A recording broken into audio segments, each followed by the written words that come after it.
may limit ang lahat ng bagay. Dutch police sa Netherlands nagbabala na sa mga supporters ni FPRRD at kung hindi, mangyayari ito. Halika, atin itong pag-usapan mga kaibigan.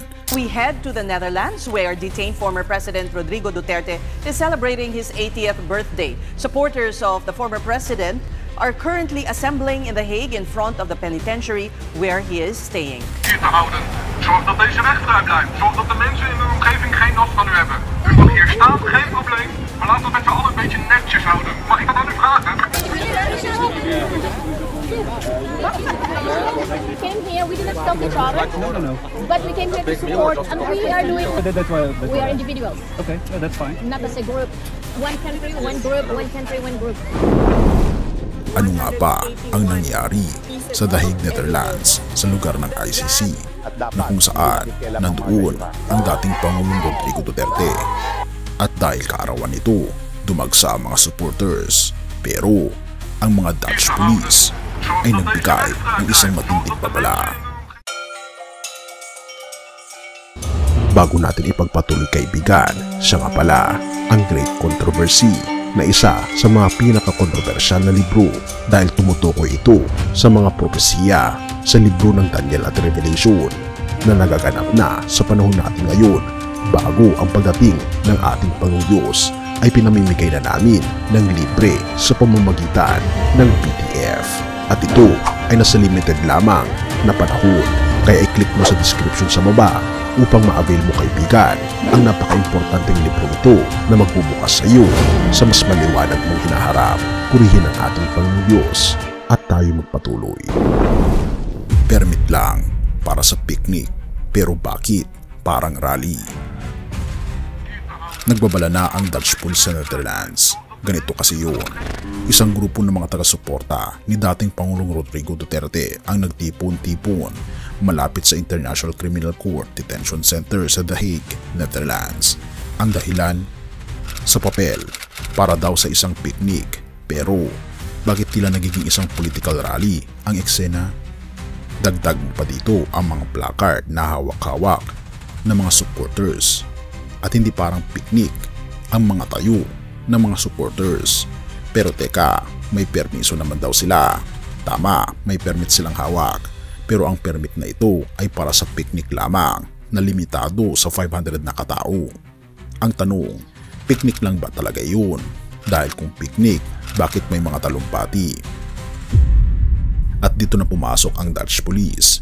Hapon pa lang, nagpakita na ulit ang mga pulis para paalalahanan ang mga supporters. Ang bilin, stay within the fence patch. Sa madaling salita, manatili lamang sa loob ng itinalagang lugar at huwag harangin ang pedestrian at bike lanes. Simple lang, di ba? Pero bakit parang may ibang nangyayari? Nandoon pa sina dating presidential spokesperson Atty. Harry Roque na ngayon naghahanap ng asylum sa Netherlands at Senator Robin Padilla. Ang dalaway minsay nakihalo sa tinatawag na picnic. Pero picnic lang ba talaga ito? At hindi lang yan, dumayo pa ang mga taga-suporta mula Norway, Germany at iba't ibang bahagi ng Europa para dumalo sa pagdiriwang. Pero ang ipinagdiriwang ba talaga ay kaarawan ni Duterte noong March 28 o mas malalim pa rito ang kanilang adhikain? Ito pa ang mas matindi kaibigan. Habang nagaganap ang picnic, may ibang grupo naman na nagmamarcha patungo sa isang mas malaking park para sa afternoon program. Doon nagsalita sina Roque at Padilla, pero sa gitna ng lahat ng ito, isang bagay ay hindi pwedeng baliwalain, ang banta ng Dutch police. Stay within the designated area. Ito ang mariing paalala nila, pero bakit tila may pagdududa? Ang mga kilos ng supporters ay tila sumisigaw ng isang mensahe, isang panawagan para sa paglaya ni Duterte mula sa ICC detention. Ngunit bakit nga ba ganito kainit ang sitwasyon? Matapos ng pagkakaresto kay Duterte noong March 11 at ang mabilisang paglilipat sa ICC, pagkakaroon ng matinding alitan sa pagitan ng kanyang pamilya at ng administrasyon ni President Ferdinand Marcos Jr. At kung hindi mapigilan, Duterte na naharap sa kasong crimes against humanity kaugnay ng kanyang war on drugs ay posibleng gugulin ang natitirang bahagi ng kanyang buhay sa likod ng rehas. Ang libu-libong napatay sa ilalim ng kanyang kampanya ang naging dahilan ng pagkaso sa kanya. Kaya naman, habang nagpapatuloy ang picnic na tila isang rally, isa lang ang tiyak, ang bawat takbang ng mga supporters ng dating Pangulong Duterte ay minamasid ng mga Dutch police. Kung hindi nila susundin ang permit, ano ang susunod na hakbang ng otoridad? At ito ang tanong na dapat mong pag-isipan. Kung hindi picnic ito, bakit tila isang protesta ang nagaganap? At kung hindi susunod ang mga supporters sa permit, ano ang mangyayari sa kanila? Lagi nating tatandaan na hindi natin pwedeng gawin ang mga ginagawa natin sa Pilipinas kung tayo ay nasa banyagang lugar. Kaya naman kaibigan, hindi lang ito tungkol sa picnic dahil minsan ang picnic ay pwedeng magsimula ng isang mas malaking laban. Have mercy, O God. Mateo 26 verses 52 to 53. Sapagkat ang lahat ng naglalaban sa tabak ay sa tabak din mamamatay. Hindi mo ba alam na kaya kong hingin sa aking ama ang 12 hukbo ng mga anghel upang ipagsanggalang ako? Nang ang ating Panginoon Jesus ay huhulihin sa Getsemani, hinugot ni Pedro ang kanyang tabak upang ipagtanggol siya. Pero ang sagot ng ating Panginoon Jesus, ibalik mo ang tabak sa lalagyan nito.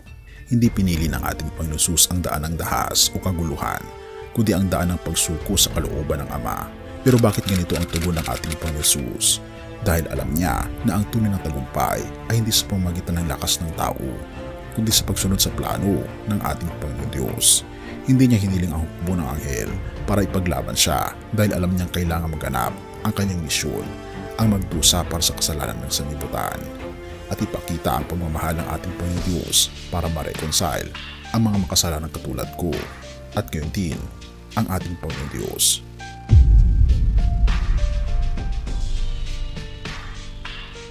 Sa harap ng sitwasyon sa daig ng Netherlands, kaibigan, tila maraming sumusuporta sa dating Pangulong Duterte ang handang lumaban para sa kanilang paniniwala. Ngunit tama bang paraan ang ipaglaban ito sa paraan ng kaguluhan o pagsuway sa batas? Ang paalala ng ating Panginoon Jesus ay malinaw. Hindi mo ba alam na kaya kong hingin sa aking Ama ang libu-libong hukbo ng mga anghel? Pero hindi yon ang tamang oras o paraan. Ang tamang tugon ay pagsunod sa tamang proseso at pagkakaroon ng kapayapaan, kaibigan. Kaya naman sa ating pagninilay, kaibigan, kailanman ang tagumpay ay hindi dumarating sa pamamagitan ng kaguluhan o pagsuway sa batas. Katulad ng ating Panginoon Jesus, ang tunay na tagumpay ay nakasalalay sa pagsunod sa kalooban ng ating Panginoon Diyos. Kung tunay na may layunin ang kilos ng supporters ng dating Pangulo, ito'y dapat gawin ng may paggalang, kapayapaan, at pagsunod sa tamang proseso. Kaya naman ang tanong para sa pagninilay natin, kapag dumaranas ka ng pagsubok o nakikita may mali sa paligid, lumalaban ka ba gamit ang tamang paraan tulad ng ating Panginoon Jesus? Handa ka bang sumuko sa kalooban ng ating Panginoon Diyos kahit mahirap, tulad ng ginawa ng ating Panginoon Kristo sa krus? Purihin ang ating Panginoon Diyos at tayo manalangin. Ama naming Diyos na makapangyarihan sa lahat, tunay nga po Panginoon Diyos, na tunay niyo po kami inibig. Turuan niyo po kaming sundin ang iyong kalooban kahit sa oras ng kaguluhan. Tulungan niyo po kaming ipaglaban ang katotohanan sa tamang paraan tulad ng ginawa ng aming Panginoon Jesus. Naway ang aming mga kilos, ang aking mga kilos, ay maging larawan ng iyong kapayapaan at katwiran. Pinupuri po namin at pinapasalamatan o aming Panginoon Diyos sa patuloy niyo pong pag-aalaga sa amin at patuloy niyo pong alagaan at gabayan ang lahat ng mamamayang Pilipino, ang mga Duterte supporters, at gayon din ang mga sumusuporta sa administrasyon at gayon din ang lahat ng tao. Pinupuri po namin kayo pinapasalamatan o aming Panginoon Diyos sa inyo pong pag-ibig sa amin at salamat sa pagdinig ng aming mga panalangin at patawarin po kami sa lahat ng aming pagkukulang at pagkakasala sapagkat kami sa matiling sa matamis na pangalan ng aming Panginoon Jesus. Amen.